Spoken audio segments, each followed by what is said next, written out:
Hello friends, અમારા mini વ્લોગમાં તમારું સ્વાગત છે। આજે આપણે બનાવીશું મઠનો શીરો। તેના માટે મેં 2 વાટકી મઠ લીધા છે। મઠને મિક્સર જારમાં ક્રશ કરીને તેનો કકરો લોટ કરી લઈશું। આ રીતનો લોટ તૈયાર કરવાનો છે।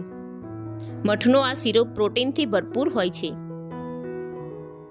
હવે એક પેનમાં આપણે 3 કે 4 ચમચી જેટલું ઘી લઈશું। હવે આપણે તેમાં તૈયાર કરીને રાખેલો મઠનો કકરો લોટ નાખી દઈશું। આ લોટ કકરો હોવાથી આપણે તેને ધીમા ગેસની આંચ ઉપર ધીરે ધીરે શેકી લેવાનો છે। લોટને બ્રાઉન રંગનો થાય ત્યાં સુધી આપણે શેકી લેવાનો છે। લોટ શેકાઈ જવાની સુગંધ આવે ત્યાં સુધી આપણે તેને ધીમા ગેસની આંચ ઉપર શેકી લઈશું। હવે આપણો લોટ શેકાઈને તૈયાર થઈ ગયો છે। હવે આપણે તેમાં થોડો ગોળ ઉમેરીશું। ગોળને લોટ સાથે સારી રીતે આપણે મિક્સ કરી લઈશું। હવે લોટમાં ગોળ બરાબર મિક્સ થઈ ગયો છે। હવે આ મિશ્રણની અંદર આપણે ગરમ પાણી રેડીશું અને તેને બરાબર મિક્સ કરી લઈશું। લોટમાં ગાંઠા ન પડી જાય તે રીતે તેને સતત હલાવતા જઈને મિક્સ કરી લેવાનો છે। હવે આપણો શીરો બરાબર બનીને તૈયાર થઈ ગયો છે।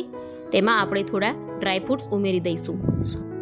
હવે શીરાને એક બાઉલની અંદર કાઢી લઈશું અને તેના ઉપર કાજુ બદામ ડેકોરેશન માટે નાખીશું। હવે આપણો શીરો બનીને તૈયાર થઈ ગયો છે।